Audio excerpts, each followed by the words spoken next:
Stanton? Original series. I just suddenly. So I like to go back and just watch old school stuff or do old school stuff. There was one time I was a big Final Fantasy fan, and I went back and played all the Sprite games. Sometimes I just like going back and playing the originals.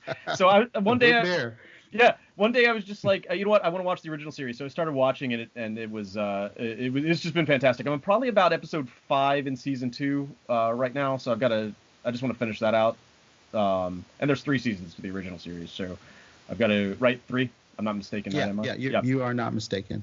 Yeah, so I've got to. I want to finish that up. I'm not really a Next Generation person, I don't think, but something more like a Section 31 or Discovery sounds more my speed. So I might really give one of those a shot at some point in the near future. So I will try not to hold it against you that you're gonna skip over TNG. All right, sorry, man. It's totally cool. No, it's totally cool. Well, I would never skip TNG because Data. Data is Brent Spiner is fantastic in that show, and I think Data is a very important character in Star Trek. We can talk a whole hour about Data, but let's not do that. I'm not going to start. We could do a whole other thing on that. Just kind of wrapping up Star Trek then for now, and we can do a whole nother talk on Star Trek because this is fascinating to me. But do you guys have any particular, like maybe one sort of standout favorite Star Trek moment that you might discuss? I know I hadn't kind of prepared you for that. I have one that's in my mind. If I can start with that. Why don't you start, Stanton, and right. That'll give me a second to think of something.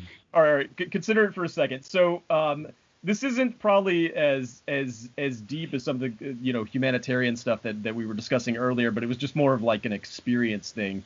And having watched some of the original films first with the original cast and being a huge fan of Wrath of Khan and especially Undiscovered Country, and then going back and watching the original series.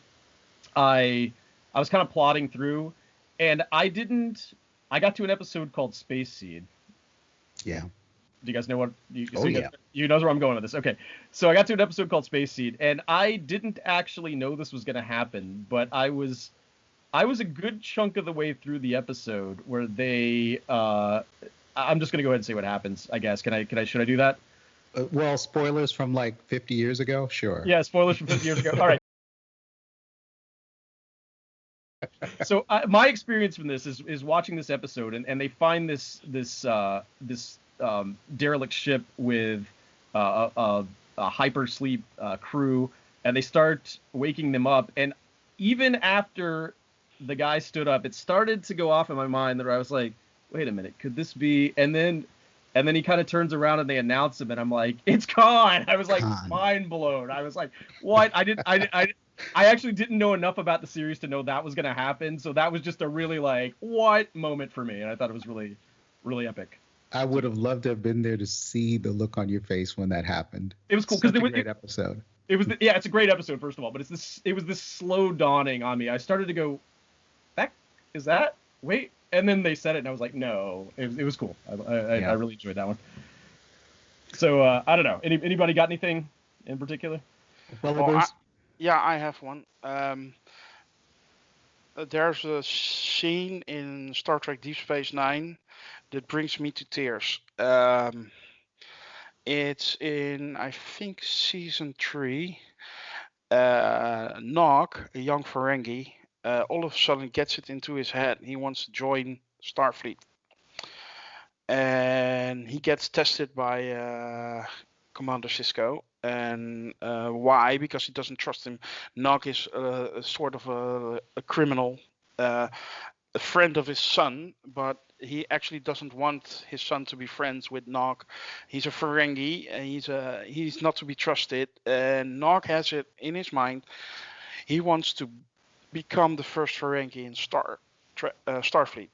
And at the end of the episode, the truth comes out where Nog is criticizing Ferengi society, and he basically doesn't want to end up like his father. And that's the moment that Sisko accepts him and will endorse his entry into Starfleet Academy.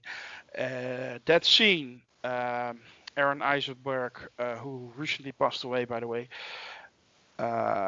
absolutely steals the show at that moment, and he is totally it's a character I love dearly. So, and when I read Aaron Eisenberg passed away, it actually it was quite emotional for me, and that scene is so emotional, so powerful, and it's a scene that is very dear to my heart. Wow, that's great. Good pick.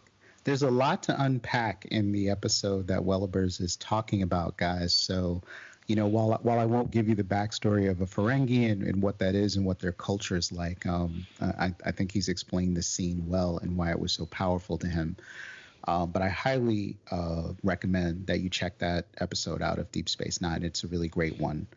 For me, it's really hard to pick one. I mean, we're talking about years and years and years and years of content, decades worth at this point.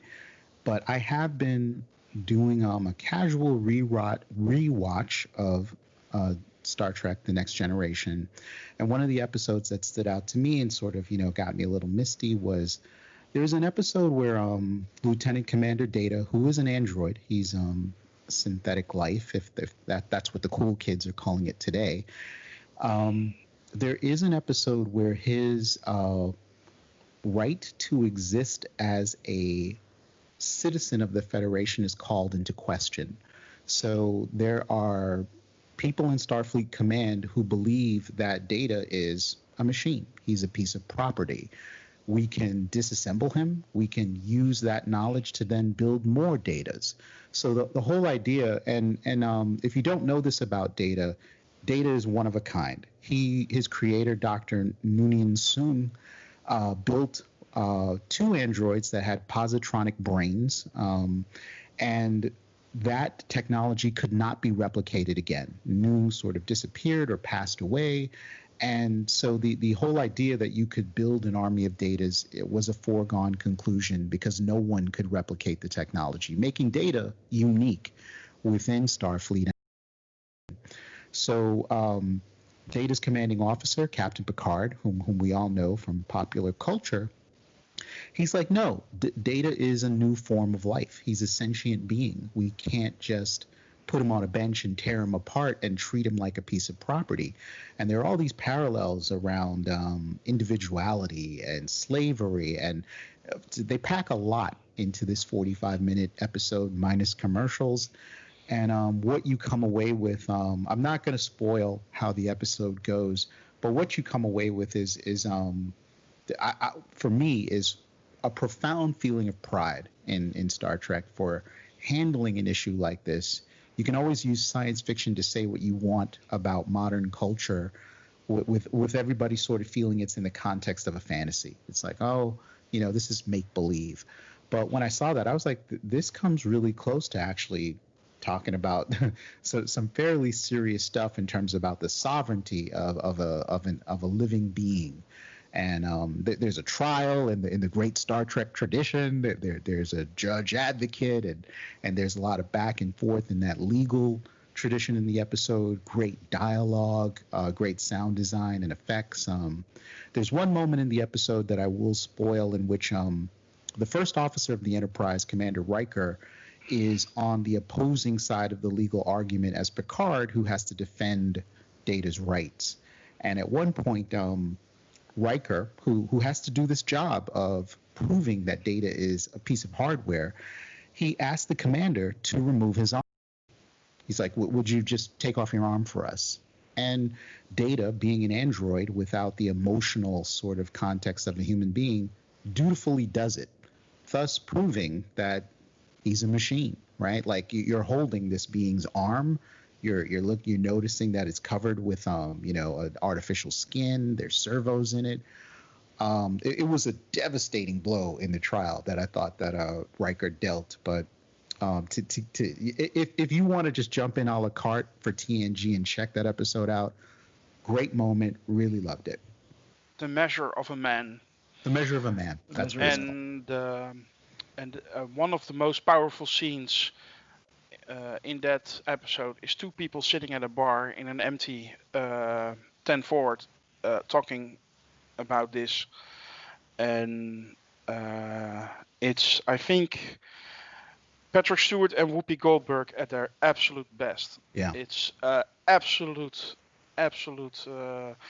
You should watch this. It's a recommendation. And if you're not into TNG, watch that episode, and I think you will run through 7 seasons within 3 weeks. It's All right.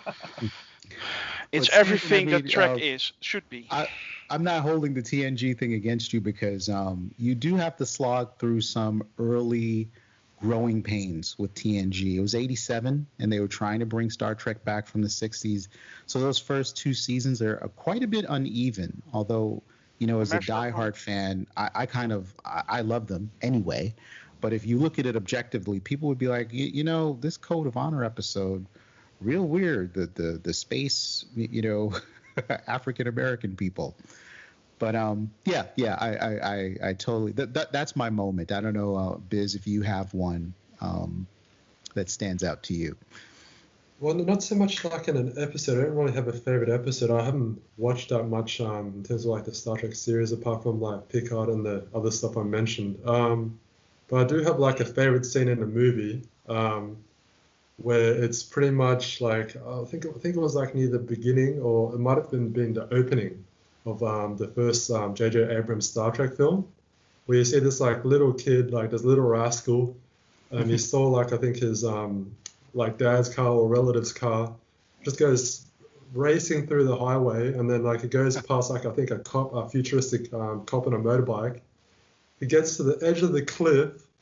He lets the car go, but you see the slow mode, and then he has his hands on the cliff. I'm like, this is James Kirk right there. Yeah. The measure of the man, like brave, impulsive, risky. So yeah, that was like an awesome scene for me. That's really cool.